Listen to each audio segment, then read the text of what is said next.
Queridos hermanos, vamos a leer un poquito hoy Juan capítulo 1, vamos a analizar, me gustaría analizar, profundizar un poquito en Jesús, en sus roles, en quién es el Verbo, tratar de profundizar un poquito, tratar de entender y de paso vamos a poder comprender un poquito mejor la historia de la salvación.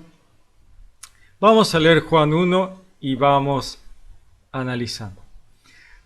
Entonces el Evangelio de Juan, capítulo 1, dice: En el principio existía la palabra, y la palabra estaba con Dios, y la palabra era Dios.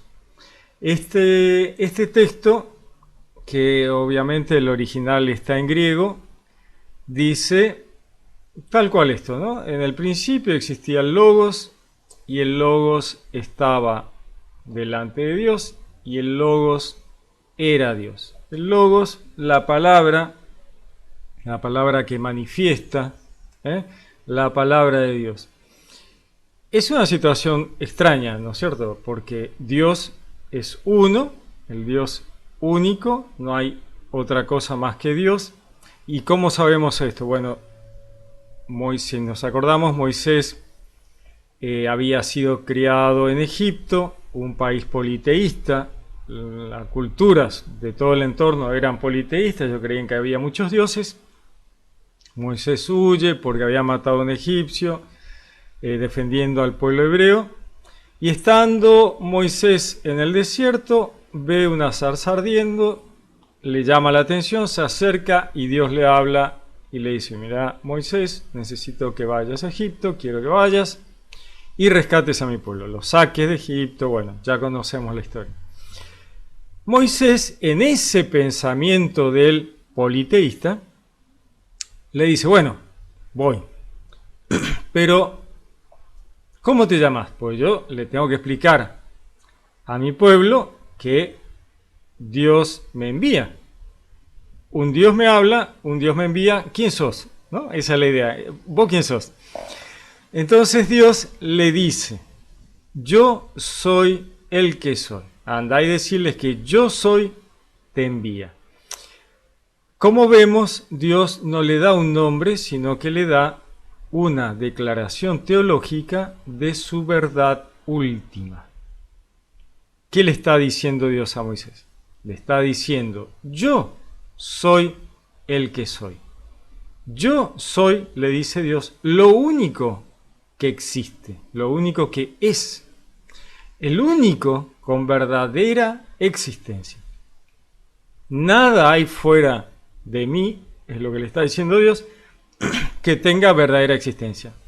Toda la creación, todo lo que existe está manifestado en sí mismo, en Dios. Todo está manifestado sobre Él, en Él. Por eso Pablo diría: en Él vivimos, nos movemos y existimos, ¿no? El apóstol Pablo lo expresaría así, tan cortito y maravilloso. En Él vivimos, nos movemos y existimos.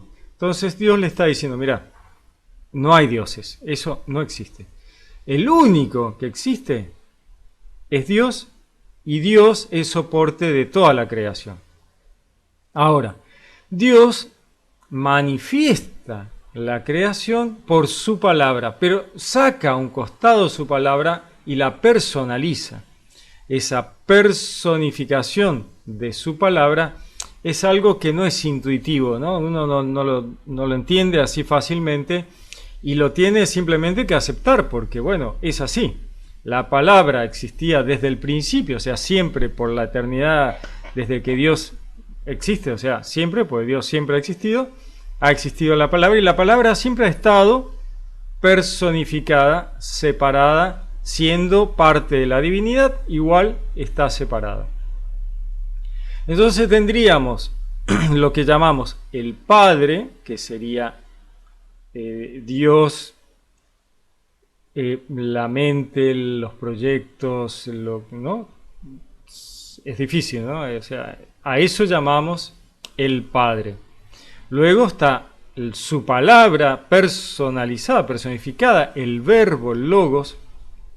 Y el Logos, el Verbo, al encarnar en la tierra humanamente a través de María como su madre, es que se transforma en Yeshua, en Jesús. Recordemos que en hebreo es Yeshua y en arameo era Yeshu, porque no pronunciaban la A, entonces queda Jesús. Jesús entonces es el nombre del Verbo en su encarnación humana, terrenal. El Verbo encarna, que es lo que nos va a decir Juan en este primer capítulo. Primero Juan nos explica esta situación tan compleja de que el Verbo está personalizado y es la palabra de Dios. Entonces nos dice Juan 1, ella estaba en el principio con Dios. Pero la palabra es divina, es parte de la divinidad.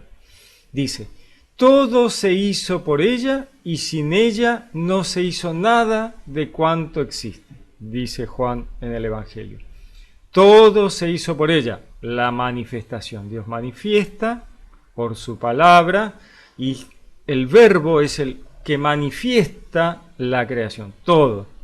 Dice, todo se hizo por ella y sin ella, sin la palabra, no se hizo nada de cuanto existe. Muy impresionante. En ella, en la palabra, en el Verbo, dice, en ella estaba la vida y la vida era la luz de los hombres, ¿no? De los hombres como humanidad, la luz, la que ilumina, la que da la vida, la que da la comprensión, la inteligencia, la sabiduría, y ahí tenemos una tercera persona que le identificamos con la sabiduría, que es el Espíritu Santo, el Ruach HaKodesh, ¿no? Del Antiguo Testamento, el Espíritu Santo en el Nuevo Testamento. Dice, entonces tenemos en este concepto tan difícil de asimilar que es la Trinidad, ¿no? Un Dios único, solo Él existe y es lo único que existe y sobre Él está manifestado todo, pero se presenta personalizado, Padre, Verbo, que luego sería el Hijo, que por lo general lo entendemos como el Hijo porque estamos ya comprendiendo a Jesús, ¿no es cierto? Pero antes de llegar ahí tenemos el Padre, el Verbo y el Espíritu Santo, el Ruach HaKodesh. El Verbo luego, al encarnar terrenalmente para cumplir con su rol en la historia de la salvación, entonces va a transformarse en el Hijo de Dios y va a ser Jesús. Dice, y la luz brilla en las tinieblas y las tinieblas no la vencieron, ¿no? Está hablando de la palabra, ¿no? La luz brilla en las tinieblas, porque la luz ilumina y arrasa con la oscuridad de las tinieblas, ¿no? Porque las tinieblas, la oscuridad sea mala, simplemente falta de luz. Ahora, acá está refiriéndose de manera tangencial, de costado, digamos, hacia aquellos que se oponen a la luz, ¿no? Por eso, si las tinieblas no la vencieron. Bueno, luego nos habla de Juan el Bautista. Hubo un hombre enviado por Dios, se llamaba Juan. Este vino para un testimonio, para dar testimonio de la luz, para que todos creyeran por él. No era él la luz, o sea, Juan el Bautista no era la luz, sino quien debía dar testimonio de la luz. O sea, Juan es enviado delante de Jesús para dar testimonio y decir, este es la luz. Para eso está Juan el Bautista. Dice, la palabra, dice Juan, era la luz verdadera que ilumina a todo hombre que viene a este mundo. Interesante, la palabra era la luz verdadera que ilumina a toda encarnación humana, alma que encarna en este mundo, ¿no?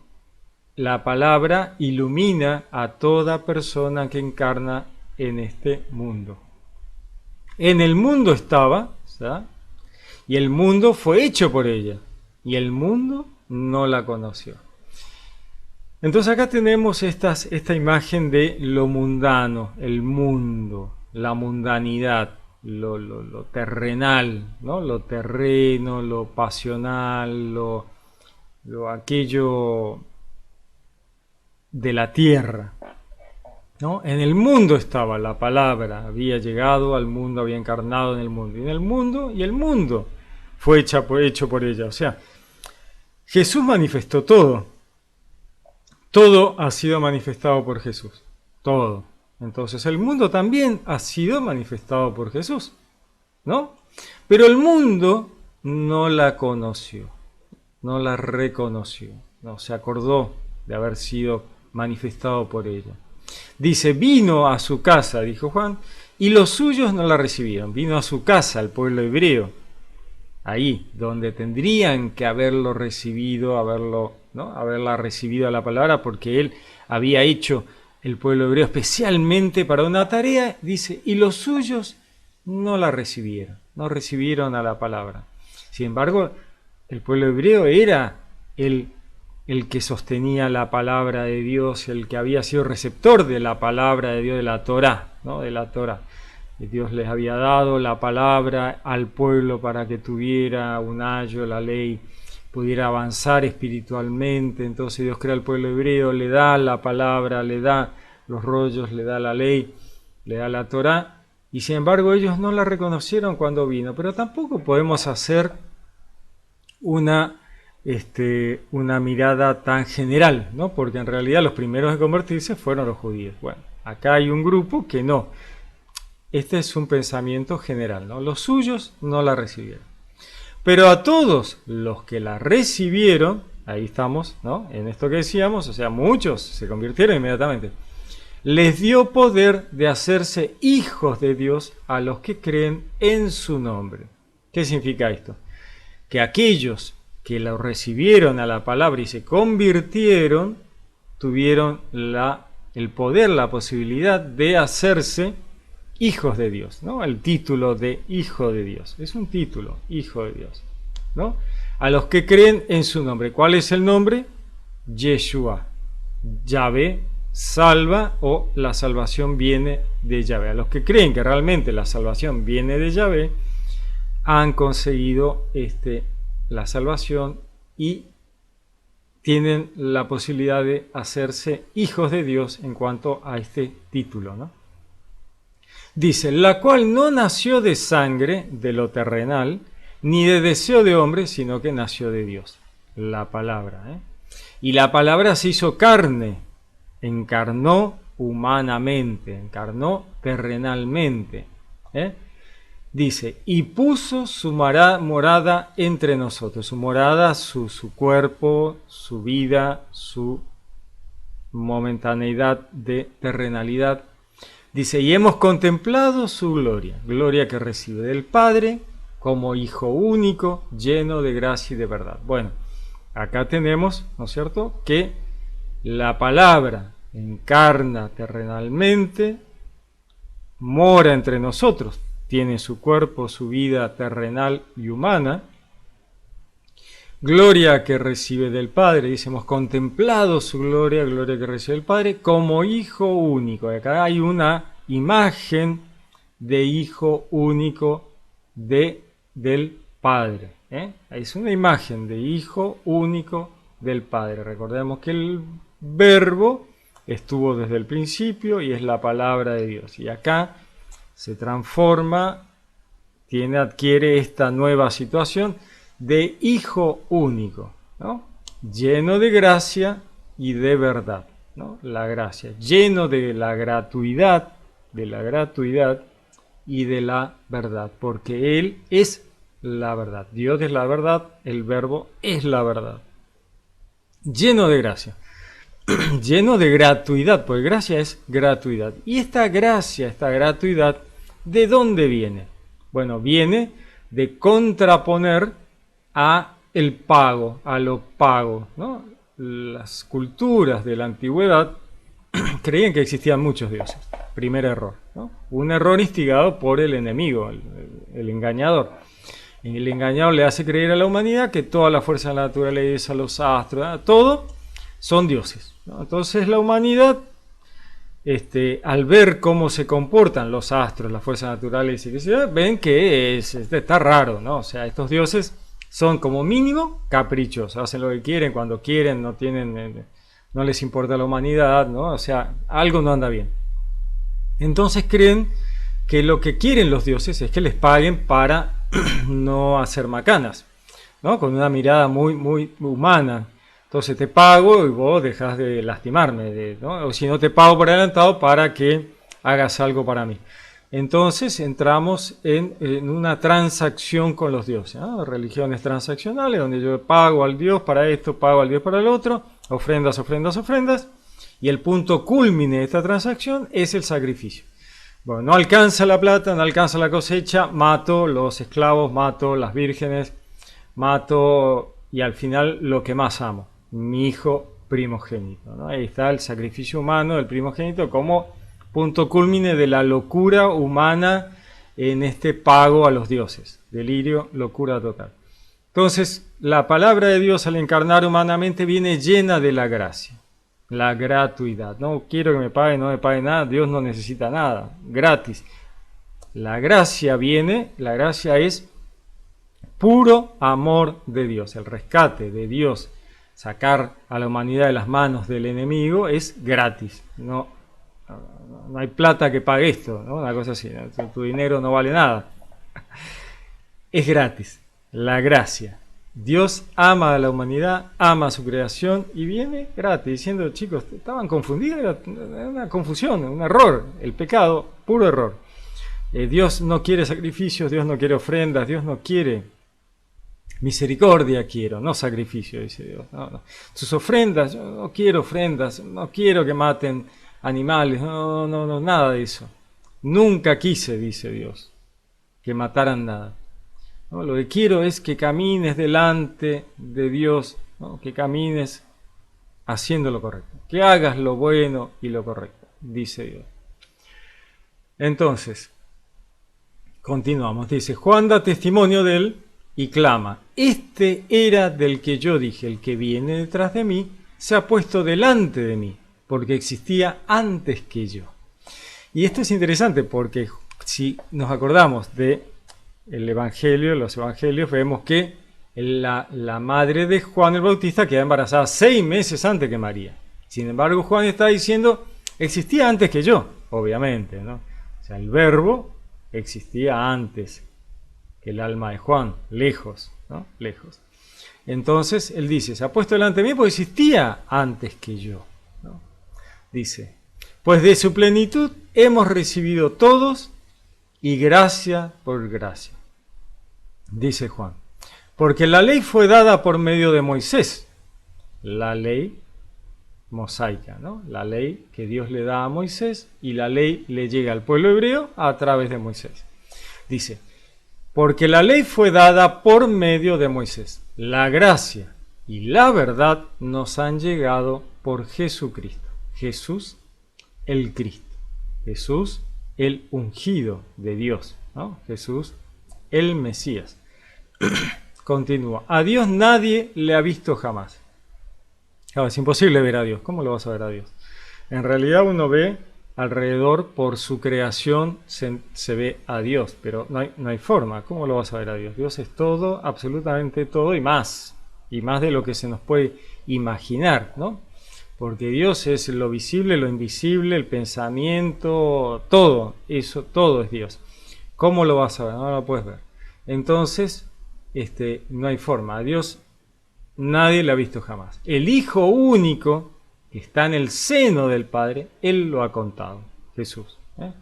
Y este fue el testimonio de Juan. Cuando los judíos enviaron donde él desde Jerusalén, sacerdotes y levitas, a preguntarle, ¿quién eres tú? Porque Juan estaba bautizando a la gente. Entonces los judíos mandan a preguntar, vayan a pregúntenle, ¿quién es para estar, ¿no? Para estar bautizando? Dicen ellos, ¿será que el Mesías ya llegó? ¿No? Pues esa era un poco la duda, la inquietud. Y entonces Juan dice, él confesó y no negó, confesó Juan el Bautista, yo no soy el Cristo, ¿no? Para terminar con cualquier duda. Y le preguntaron, ¿qué pues? ¿Eres tú Elías? Porque ellos esperaban que Elías volviera a encarnar, ¿no? Y él dijo, no lo soy.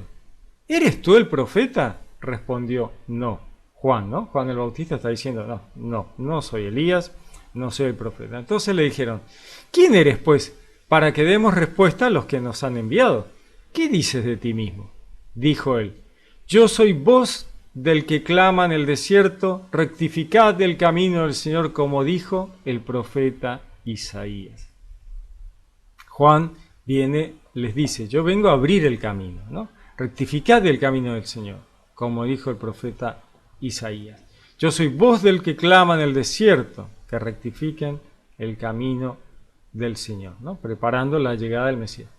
Los enviados, dice, eran fariseos y le preguntaron, ¿por qué pues bautizas? Si no eres tú el Cristo, ni Elías, ni el profeta. Juan le respondió, yo bautizo con agua, pero en medio de vosotros está uno a quien no conocéis, que viene detrás de mí, a quien yo no soy digno de desatarle la correa de sus sandalias. O sea, Juan está bautizando a la gente en el bautismo de agua para limpieza corporal, para luego ir al templo, ¿no es cierto?, para el perdón de los pecados. Jesús haría un bautismo distinto, el del Espíritu Santo, ¿no? Entonces Juan dice, yo bautizo con agua, pero en medio de vosotros, entre medio de la gente, está uno a quien ustedes no conocen, ¿no? Que viene detrás de mí. O sea, vengo yo porque atrás mío ya viene, ¿no? Eso les está diciendo, atrás mío ya viene el Mesías. A quien yo no soy digno de desatarle la correa de la sandalia, como diciendo, es tan grande el que viene detrás de mí que yo, no existo. Dice, esto ocurrió en Betania, al otro lado del Jordán, donde estaba Juan bautizando. Al día siguiente, ve a Jesús venir hacia él. Juan ve a Jesús venir, Juan lo conocía, obviamente, ¿no es cierto? Recordemos que Juan es pariente de Jesús, ¿no? Y dice, he ahí el Cordero de Dios que quita el pecado del mundo. Este es por quien yo dije, detrás de mí viene un hombre que se ha puesto delante de mí porque existía antes que yo. Y yo no le conocía, pero he venido a bautizar en agua para que él sea manifestado a Israel. Y Juan dio testimonio diciendo, he visto al Espíritu que bajaba como una paloma del cielo y se quedaba sobre él. Y yo no le conocía porque el que me envió a bautizar con agua me dijo, aquel sobre quien veas que baja el Espíritu y se queda sobre él, ese es el que bautiza con Espíritu Santo. Y yo le he visto y doy testimonio de que este es el elegido de Dios. O sea, Juan ratifica que el Espíritu ya le había hablado a Juan y le había dicho, mira, cuando vos veas bajar el Espíritu Santo sobre una persona, esa persona es el ungido de Dios, el Cristo, el enviado de Dios, ese que vos estás esperando, el que vos ya conocías allá cuando saltaste en el vientre de tu madre, ¿no? Recordemos, cuando llega María a verla a Isabel. Entonces Juan dice, yo me guío por lo que Dios me dijo, donde baje el Espíritu Santo, ese es el Mesías, ¿no? El Cordero de Dios había dicho él. Bueno, ¿por qué dice Juan, este es el Cordero de Dios que quita el pecado del mundo? Bueno, estos son los roles de la divinidad en la historia de la salvación. El verbo de Dios, la palabra que estaba en el principio con Dios desde siempre, cumple en la historia de la salvación enviado por el Padre con roles, ¿no? Estos roles, uno de ellos es ser Cordero de Dios que quita el pecado del mundo. El cordero, el animal al sacrificio que debe ser sacrificado para remisión de los pecados. En unas reglas, en unas normas de un juego que uno no terminamos de conocer y que probablemente ha sido instaurado y que el enemigo, como príncipe de este mundo, había impuesto, porque no son cosas que a Dios le agraden, ni los sacrificios, ni la sangre, ni nada de eso. Entonces, ¿cómo sabemos que Jesús cumple con roles en la historia de la salvación? Bueno, tenemos la visión de Ezequiel, tenemos el Apocalipsis, donde vemos, en las dos visiones, vemos los vivientes, los famosos vivientes, ¿no? Estos vivientes que son tan extraños, ¿no? Lo veíamos en la visión de Ezequiel, los 4 vivientes con rostro de león, de novillo, de hombre y de águila, como base del carro trascendental de Dios, lo veíamos en Ezequiel. En el Apocalipsis, Juan va a volver a ver estos vivientes, los 4 vivientes, ¿no? Entonces vemos el primer viviente como un león, el segundo viviente como un novillo, el tercer viviente con rostro como de hombre, el cuarto viviente como águila en vuelo, ¿no? Estos 4 vivientes representan justamente los roles del Verbo en la historia de la salvación. Y lo volvemos a ver en los evangelios. En los evangelios tenemos esta réplica de los vivientes de los roles en cuanto a que cada evangelista toma una perspectiva desde un punto de vista de estos vivientes, ¿no? Entonces tenemos el hombre, el viviente, el rol de humano, de hombre, absolutamente hombre, la divinidad encarna como hombre, completamente hombre, nacido de una mujer humana, el Evangelio de Mateo, ¿no? Un evangelio que inicia con la genealogía terrenal de Jesús, la encarnación humana a través del tiempo que desemboca en Jesús. En este evangelio Jesús al morir dice: Dios mío, ¿por qué me has abandonado? Que es una expresión totalmente humana, de sentido de abandono, ¿no? Humana, completamente humana. En la humanidad atraviesa a Jesús y reclama a Dios el haber sido abandonado. Se está muriendo su Mesías, su Salvador se está muriendo en la cruz, ¿no? Dios mío, ¿por qué me has abandonado? Jesús encarna toda la humanidad por la que en ese momento Él está muriendo sacrificado. En Mateo vemos que la genealogía de Jesús va desde Abraham a María, lo cual apunta a su humanidad. Es hombre, ¿no? Hombre capaz de realizar un sacrificio humano para honrar a los dioses, recordemos, Abraham. Y llega hasta María, ya que es la mujer la que da luz a los humanos.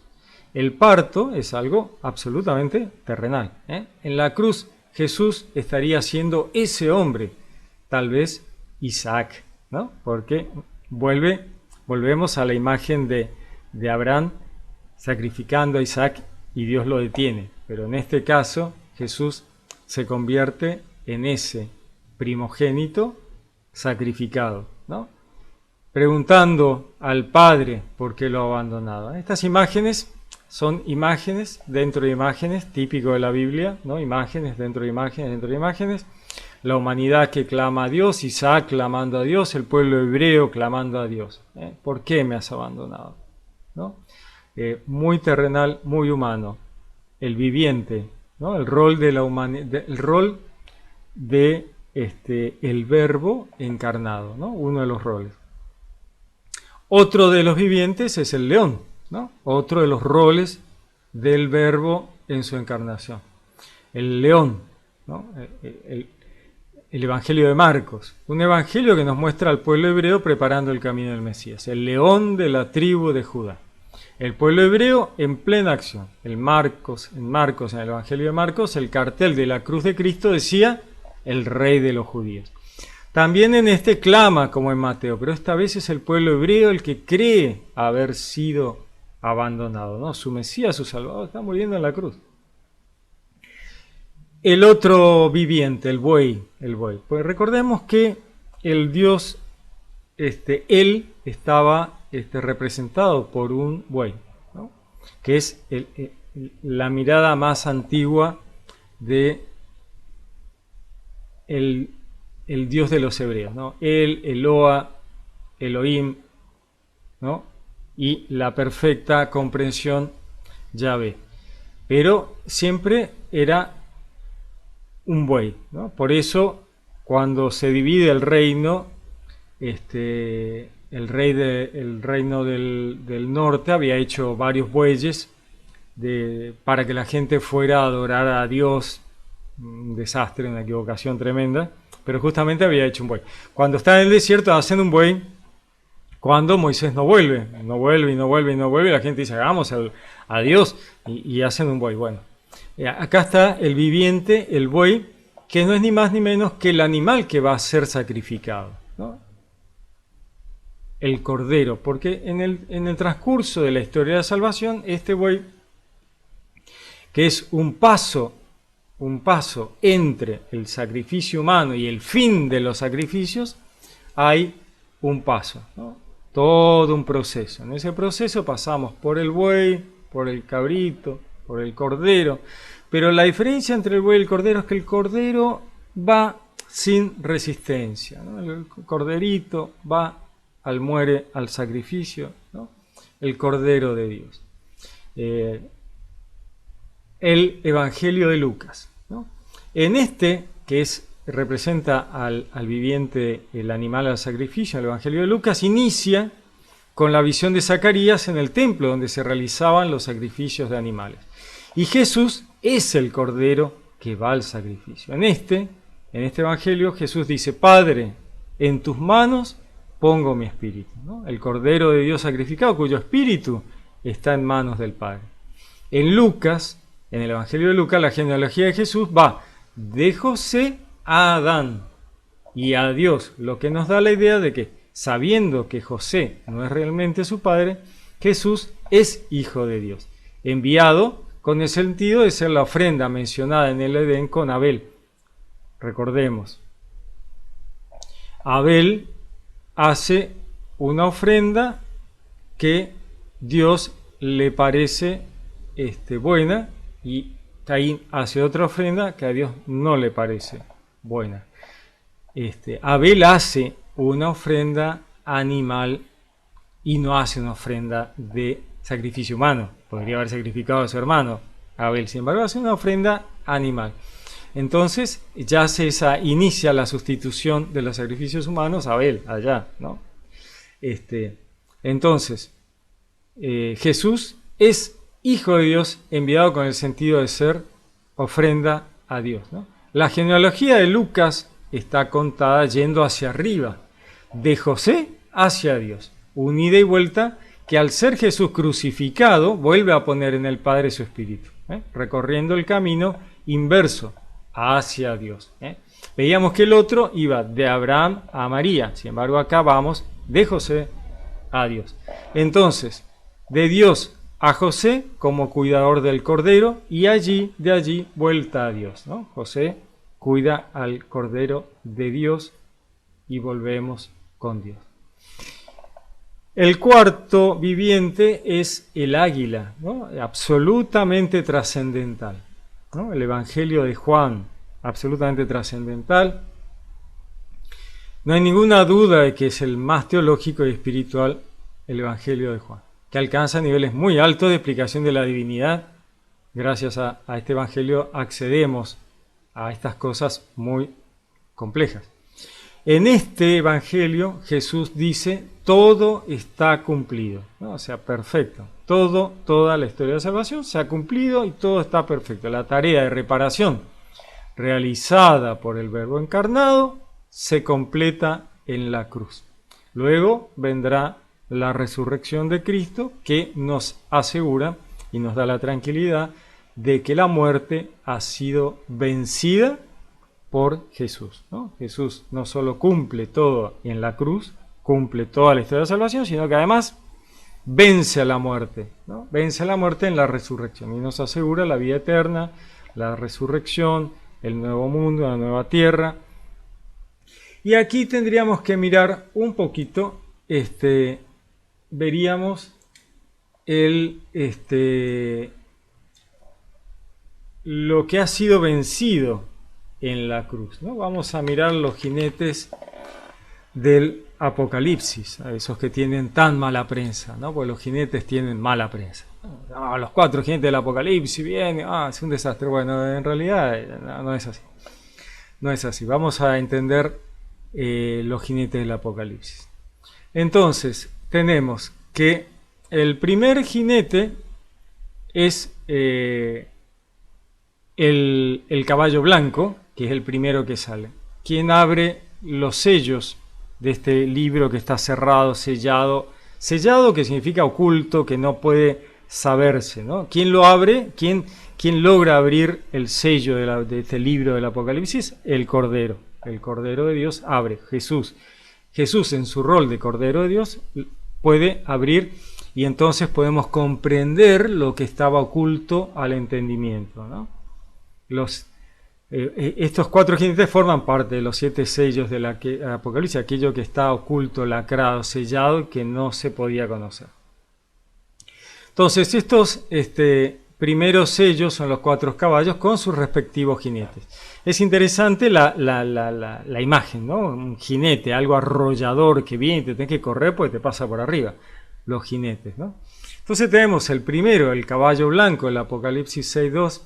Es el primer viviente y es el león el que habla, ¿no? Es el león el que presenta al primer jinete, el león de la tribu de Judá, ¿no es cierto? Jesús se expresa desde el lugar de descendiente de David, un hebreo del linaje del pueblo elegido. Este jinete sale primero e inmediatamente que sale se le da la corona al vencedor de la victoria. Los que vendrán después, los otros jinetes, serán los que han perdido, los vencidos, aquellos sobre los que ha vencido el caballo blanco. El primero que sale es el caballo blanco, Jesús, al cual se le da la corona de haber vencido. Ya nos contó el final, o sea, ya todo lo que viene atrás fueron vencidos, perdieron, ¿no? El color blanco, el color del cielo, la corona simboliza la victoria, la dignidad. Vamos a ver coronas para la gente del cielo, tanto en el Apocalipsis como en otras citas de la Biblia. Este jinete emerge vencedor y va a seguir venciendo. O sea, no es algo momentáneo, sino que es para siempre.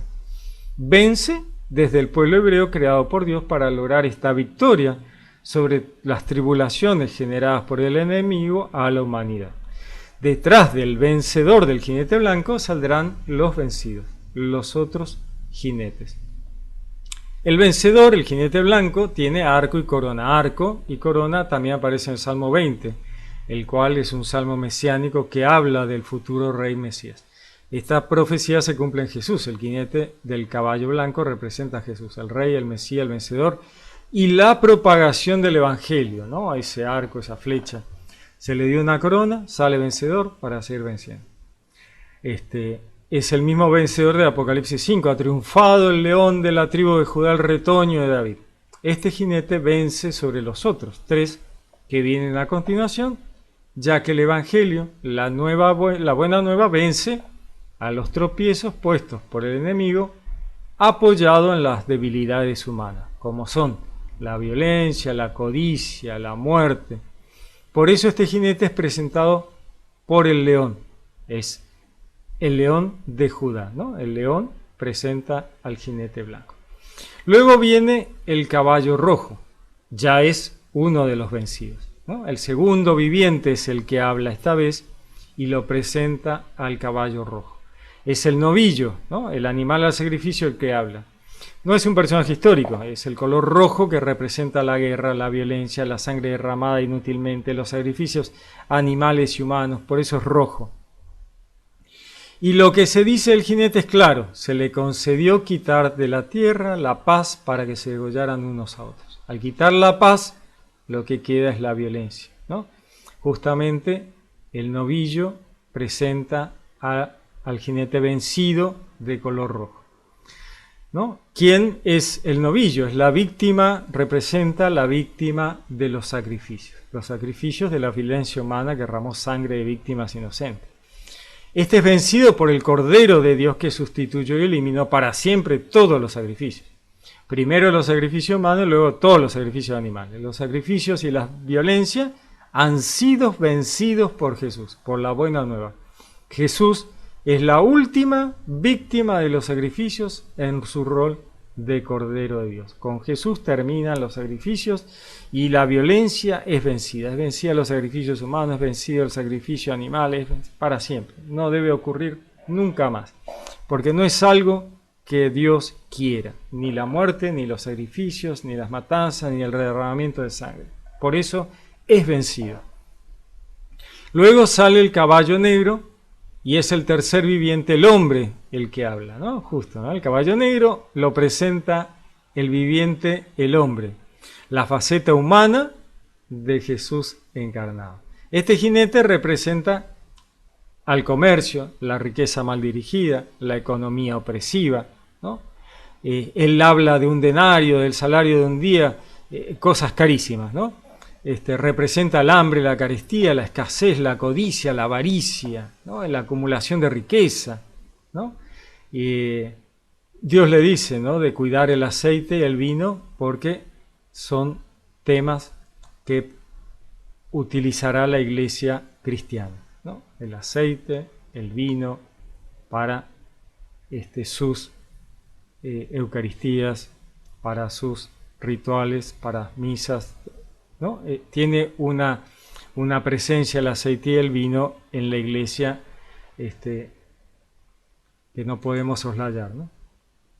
Pero muy humano es esta situación vencida por la buena nueva, lo cual es muy, muy interesante. Por lo menos me resulta súper interesante, porque Dios nos muestra que el comercio, la acumulación de riqueza, es el rico, es algo muy humano. Por eso justamente es el viviente, el humano, el hombre, el que lo presenta. Y toda esa pavada de cosa terrenal y humana es vencida por el Evangelio. O sea, justamente las enseñanzas de Jesús apuntan a que en algún momento la humanidad deje de acumular riqueza, deje de intentar ser rico y poderoso, deje de oprimir al pobre, al trabajador, al vulnerable, ¿no? Justamente la enseñanza de Jesús apunta a erradicar esas diferencias sociales de ricos y pobres, ¿no? Para que todos puedan disfrutar de igualdad en la vida, ¿no? Por eso, justamente, el jinete negro, que tiene las balanzas, es vencido por la buena nueva, por el jinete blanco, que es Jesús y su enseñanza, su buena nueva, ¿no? Entonces, el Dios nos muestra que el dinero como mecanismo social es algo muy terrenal, ¿no? Y sirve muchas veces como medio de opresión y desigualdad, ¿no? Entonces, este evangelio, el evangelio de Dios, el evangelio de Jesús, la buena nueva, vence la codicia, la avaricia, con la caridad, la gratuidad, la gracia, la igualdad, el amor al prójimo. Bueno, detrás de este jinete negro viene el cuarto viviente, presenta, y es el águila, justamente el que habla, el cuarto viviente, el águila, el más trascendental, Dios, ¿no? Es su faceta de divinidad, de absolutamente Dios. Nos muestra y nos presenta el caballo verdoso de los cadáveres en descomposición, la muerte, también vencido por Jesús. La muerte es vencida por Jesús. La muerte segunda ya no tiene poder sobre la humanidad, ¿no? Aquel que blasfeme contra el Espíritu Santo, y bueno, se encontrará con la muerte segunda. Los demás se arrepentirán y lograrán llegar a la vida eterna, ¿no? Con la misericordia de Dios, con arrepentimiento, con penitencia. El cuarto viviente, el águila en vuelo, nos presenta al jinete que ha sido vencido, el verde, ¿no? Medio verde, medio gris, ¿no? Cadáveres en descomposición. El que lo monta se llama muerte, ¿no? El Hades, el lugar de los muertos, representa la muerte por peste, epidemias, mata con la espada, con el hambre, con la peste, con las guerras, con las fieras de la tierra, pero con un límite, a un cuarto de la población, por lo que es claro que son muertes que no están contempladas como naturales, ¿no? Dios le permite, ¿no?, matar con formas no naturales a un cuarto de la población. O sea, un cuarto de la población va a tener este tipo de muerte, que es claramente por culpa del enemigo y que no tienen que ver con la muerte natural del cuerpo por la vejez, ¿no?, en la vida terrenal. Así como el águila representa lo más elevado, también es justamente quien se ocupa de explicarnos la muerte innecesaria. El jinete blanco vence a la muerte con la resurrección. El águila es lo trascendental y espiritual. Bueno, y vemos entonces que la imagen de jinete simplemente pues son fuerzas arrasadoras, ¿no? Que galopan, empujan, arrastran, aplastan, ¿no? Esos eran los misterios sellados, ocultos, que Jesús, en su rol de Cordero de Dios, lo abre, lo devela para que todos conozcamos y sepamos y podamos comprender, ¿no? Podamos comprender la historia de la salvación y estas luchas, ¿no? Entre el enemigo que trata de maltratar a la humanidad para hacerla perder y trata de hacerla perder a través de esto que veíamos, ¿no? La economía explosiva, el mal uso del dinero, la riqueza, el comercio, ¿no? Y que es una fuerza arrolladora, ¿no? La violencia, traer la violencia a la humanidad, la sangre, los sacrificios, las guerras, las muertes, inútil. Y con todo ello, lo que buscaba el enemigo era llevar a la humanidad a la muerte segunda, a la muerte del alma, a la disolución de las individualidades para que la humanidad se perdiera. Y de esa manera mostrarle a Dios, el enemigo le mostraría a Dios, si lo hubiera conseguido, que la humanidad no merecía la imagen y semejanza, aquella que Dios le dio cuando crea la humanidad, ¿no es cierto? Y decide darle la imagen y la semejanza. Y el enemigo se opone, porque él dice, no, eso es mío, es del reino celestial, no lo quiero dar, esta gente no lo merece. Esto lo vemos en el libro de Job, un libro muy lindo, donde vemos un pequeño huequito ahí, miramos al reino celestial donde el enemigo va y le dice a Dios, dámelo a Job, y lo voy a maltratar para que vos veas que él te va a negar, ¿no? El libro de Job es una muestra de esto, de esta lucha que tiene el enemigo para hacer perder a la humanidad, ¿no? Job representa a la humanidad maltratada inútilmente por el enemigo. Y Dios, teniendo a todos los ángeles ahí observando, dice, bueno, probemos, a ver si es cierto lo que vos decís. Pero no es cierto lo que dice el enemigo, y de hecho Dios rescata a Job, le devuelve todo y más, ¿no? Justamente es una historia resumida de la salvación, ¿no? Jesús viene, rescata a la humanidad, encaja y le pone un límite al enemigo, le da a la humanidad gratuitamente, por gracia, la posibilidad de conseguir la vida eterna, la vida futura, ¿no? Y el Evangelio, la enseñanza de Jesús, la buena nueva, vence todo aquello que el enemigo había fabricado para perdición de la humanidad. Bueno, yo creo que hemos hecho un paneo, recorrimos un poquito y vemos a Jesús en estas facetas, en estos roles, cumpliendo estos roles en la historia de la salvación. Completamente hombre, completamente Dios, parte del pueblo, siendo parte del pueblo hebreo, descendiente de David, y animal al sacrificio, Cordero de Dios que quita el pecado del mundo. Es interesante que el pueblo hebreo es entrenado durante toda la historia del pueblo hebreo para hacer los sacrificios animales, ¿no? Porque ellos estaban acostumbrados, todas las culturas de la antigüedad estaban acostumbradas a los sacrificios animales. Entonces, mataban a los animales para ofrecérsela a los dioses. Dios obviamente no quiere ni le gusta ni nada de eso, pero tolera y dice, bueno, hasta que logren entender de qué se trata, no hacemos más sacrificios humanos, lo muestra con Isaac, vamos a hacer sacrificios animales de este animalito y vamos a llegar al momento en que ya no lo vamos a hacer más, ¿no? Y entonces vemos como en este trámite, digamos, de los sacrificios animales, se sacrificaba el animal, un poco se tiraba sobre el altar y el resto se tiraba sobre el pueblo. De tal manera que el pueblo comprendía y tomaba conciencia de que la sangre derramada de ese pobre animal tenía consecuencias, no iba a pasar gratis ni iba a pasar inadvertida por Dios. Entonces el pueblo se acostumbró a que la sangre del animal que iba a cargar con sus pecados caía sobre el pueblo. Entonces ellos estaban acostumbrados, vamos, tirando sobre nosotros la sangre, porque eso es así. Se sacrifica al animal y la carne, la sangre sobre nosotros. Lo hacen ya sin pensar.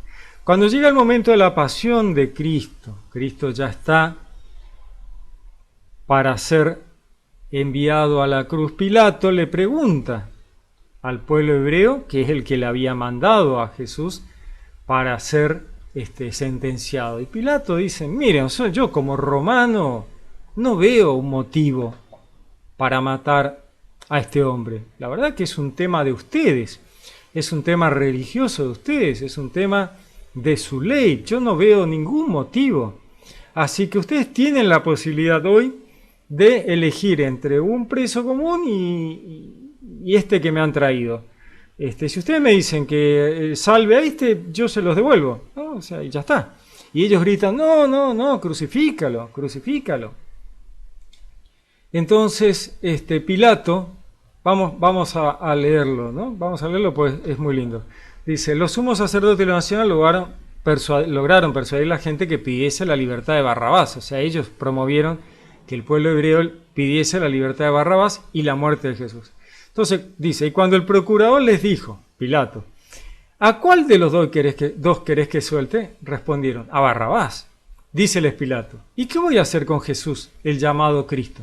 Y todos a una gritan, ¿no? ¡Sea crucificado! Pero, dice Pilato, ¿qué mal ha hecho? Preguntó Pilato. Mas ellos seguían gritando con más fuerza, ¡sea crucificado!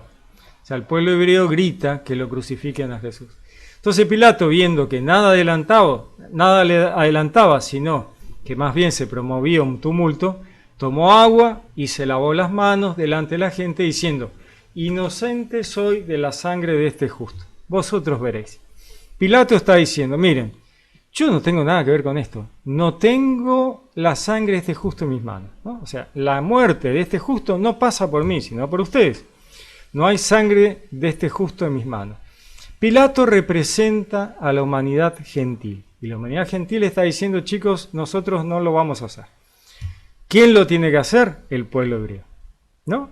Dice, inocente soy de la sangre de este justo, vosotros veréis. Y todo el pueblo respondió, su sangre sobre nosotros y nuestros hijos, nuestra descendencia, grita el pueblo hebreo.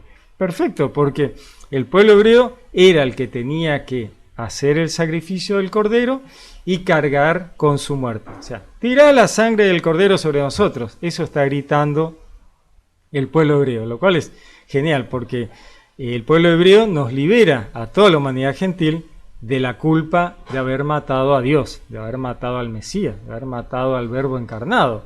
Justamente porque para eso fue creado el pueblo hebreo, para allanar los caminos, llegar a ese momento y cargar con esa culpa tremenda. Su sangre sobre nosotros y nuestros hijos. Maravilloso, ¿no? Bueno, y ahí todo lo que el enemigo había tratado de hacer para perder a la humanidad está llegando a su fin y es concluido en la cruz. Por eso en el Evangelio de Juan dice, todo está cumplido. Entonces está perfecto, todos los días tendríamos que agradecerle al pueblo hebreo el haber cargado con la sangre del Cordero y habernos liberado a los que somos gentiles de esa tremenda culpa, porque si no hubiéramos estado en un desastre, no hubiera terminado nunca esto. Terminó gracias a que ellos se hicieron cargo de eso, del sacrificio del Cordero, y nosotros fuimos liberados por ellos, por Dios, pero por su trabajo, ¿se entiende? O sea, por un trabajo bien hecho del pueblo hebreo, Dios nos liberó a todos, pueblo hebreo, gentil, judío, porque en Dios no hay judío ni gentil, hombre y mujer, libre o esclavo, ¿no? Maravilloso. Bueno, yo creo que con esto tenemos un paneo general, una mirada un poquito más profunda de Jesús, de los roles, de la divinidad, en la historia de la salvación, el verbo, la encarnación, cómo adquiere los roles que tanto vemos en los evangelios, ¿no? El león de la tribu de Judá, ¿no? El hombre Dios, ¿no? Siendo completamente Dios, siendo completamente hombre, ¿no? Y siendo Cordero de Dios que quita el pecado del mundo. Maravilloso, ¿no? Me encanta. Sí, sí, me encanta, me encanta. Juan, el Evangelio de Juan es genial. Bueno, muy bien. Que Dios los bendiga, que tengan un lindo día. Que Dios nos dé luz y sabiduría para poder entender, profundizar, llevarlo a la vida cotidiana. Les mando un gran abrazo, que Dios los bendiga.